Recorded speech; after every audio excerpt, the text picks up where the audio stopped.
carta do apóstolo Paulo aos Romanos é certamente o maior tratado teológico do Novo Testamento. Das 13 cartas que Paulo escreveu, é a mais robusta, é a mais densa. Os estudiosos chegam mesmo a dizer que a carta aos Romanos é a cordilheira do Himalaia de toda a revelação bíblica. E eu acho que eles têm razão em afirmar isso. E se Romanos é a cordilheira do Himalaia, então, certamente, Romanos 8 é o pico do Everest. Em Romanos 8, Paulo trata de uma maneira singular sobre a obra do Espírito Santo. E eu queria agora conversar um pouco com você sobre a assistência do Espírito Santo. E quero remeter você ao texto de Romanos 8, verso 26 e 27. E eu peço vênia para ler essa passagem. Paulo diz assim: também o Espírito semelhantemente nos assiste em nossa fraqueza, porque não sabemos orar como convém. Mas o mesmo Espírito intercede por nós sobremaneira, com gemidos inexprimíveis. E aquele que sonda os corações sabe qual é a mente do Espírito, porque a segunda vontade de Deus é que ele intercede pelos santos. A literatura mais lida no mundo hoje é a literatura de autoajuda. Enchem prateleiras de livrarias e bibliotecas. E os livros de autoajuda dizem assim para você: você é forte, você é uma potência, você é um gigante, você tem a força, há poder em suas palavras. Sabe o que a Bíblia diz? Exatamente o contrário. A Bíblia diz que nós somos fracos. A Bíblia diz que Deus conhece a nossa estrutura e sabe que somos pó. Temos fraquezas físicas, temos fraquezas emocionais, fraquezas morais e também fraquezas espirituais. O que é digno de destaque é que Deus não nos escorraça por causa das nossas fraquezas. Ele não desiste de nós. Ele não vira as costas para nós. O texto diz que o Espírito nos assiste em nossa fraqueza. A ideia aqui de assistir é de que a vida é um fardo tão pesado que você não consegue carregá-lo sozinho. Então o Espírito Santo vem e toma esse fardo e carrega-o por você. As nossas fraquezas pesam toneladas.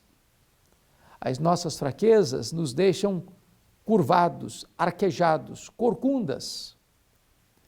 As nossas fraquezas, como um rolo compressor, passam por cima de nós. E nós não suportaríamos carregar todas elas sozinhos. Então o Espírito Santo, em vez de nos abandonar, ele nos assiste em nossa fraqueza. Talvez você pergunte, mas como podemos deixar claro que somos fracos? No que consiste a nossa fraqueza?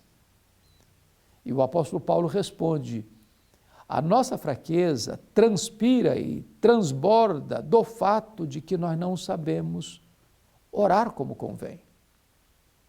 E por que não sabemos orar como convém? Porque nós nem sabemos o que é melhor para nós. Nós não enxergamos na curva. Nós não enxergamos no escuro. Nós não enxergamos o fim da linha.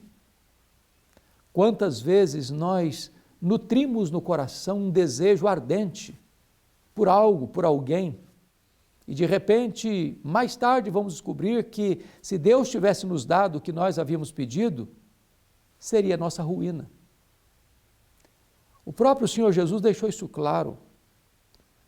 Muitas vezes nós pedimos para Deus uma pedra, pensamos que estamos pedindo um pão. Pedimos para Deus uma cobra, pensando que estamos pedindo um peixe. Pedimos para Deus um escorpião, pensando que estamos pedindo um ovo. Pedimos para Deus aquilo que vai nos destruir, pensando que estamos pedindo o que vai nos dar vida. Deus ama tanto você, que Ele não dá tudo que você pede. Ele dá o que você precisa. Ele dá o melhor. Jesus Cristo nos ensinou a orar. E ao nos ensinar, Ele ensinou-nos assim: pedi, dar-se-vos-á. Buscai e achareis. Batei e abrir-se-vos-á, porque todo o que pede, recebe. Todo o que busca, encontra. Todo o que bate, abrir-se-lhe-á. Isso foi o que Jesus ensinou. Às vezes nós entendemos o contrário disso. Às vezes nós entendemos assim: todo o que pede, recebe o que pede. Não, isso Jesus não ensinou. O que Ele ensinou foi: todo o que pede, recebe.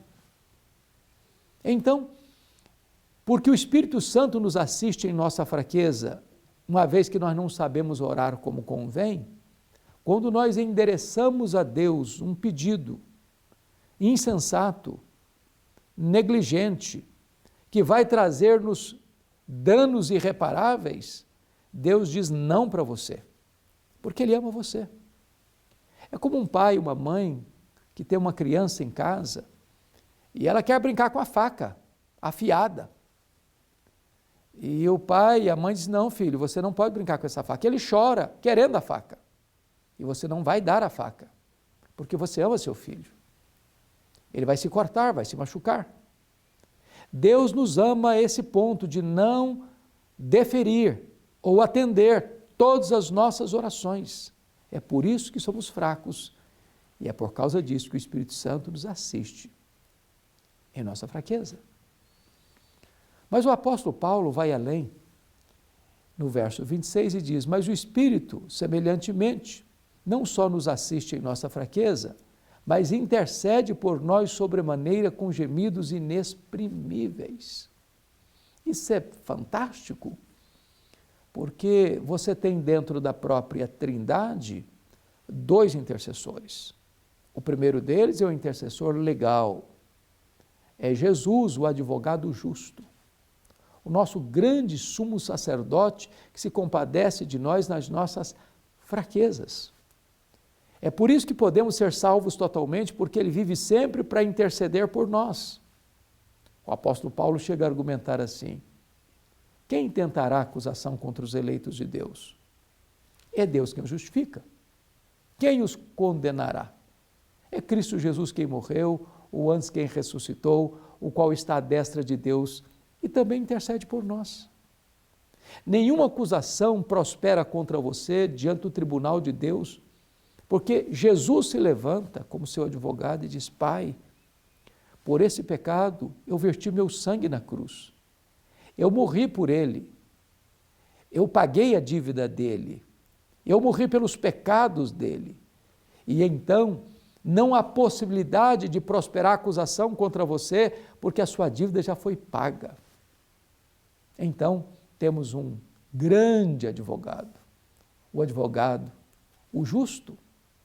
Mas agora Paulo está nos dizendo que na Trindade nós temos um segundo intercessor, é o Espírito Santo.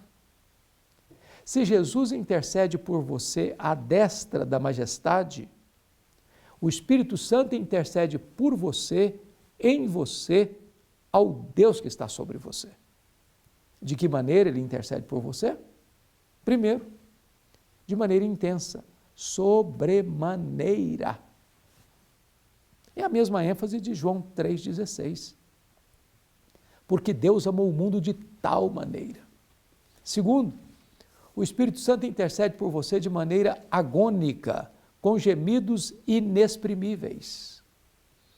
Ora, o Espírito Santo, sendo Deus, ele conhece todas as línguas, todos os dialetos, todos os idiomas, de todos os povos, de todos os tempos, de todos os lugares. Ele conhece a língua dos anjos e dos homens. E quando ele está orando por você, em você, ao Deus que está sobre você, ele não encontra sequer uma língua nem no céu nem na terra, nem entre os anjos, nem entre os homens. E então ele geme com gemidos inexprimíveis. É com essa intensidade agônica que o Espírito Santo intercede por você. Mas, finalmente, Paulo vai nos informar que a intercessão do Espírito, além de intensa e agônica, ela é também eficaz. Porque o verso 27 diz: e aquele que sonda os corações sabe qual é a mente do Espírito.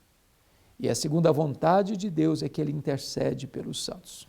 Em outras palavras, você e eu não sabemos orar como convém, mas o Espírito Santo sabe. Todas as intercessões do Espírito Santo por você, em você, ao Deus que está sobre você, estão rigorosamente alinhadas com a boa, agradável e perfeita vontade de Deus. O Espírito Santo não desperdiça nenhuma oração em seu favor.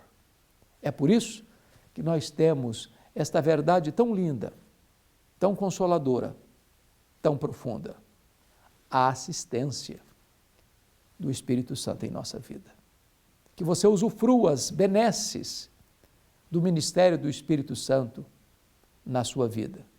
Que você viva uma vida maiúscula para a glória de Deus, desfrutando da presença doce e consoladora do Espírito Santo na sua vida.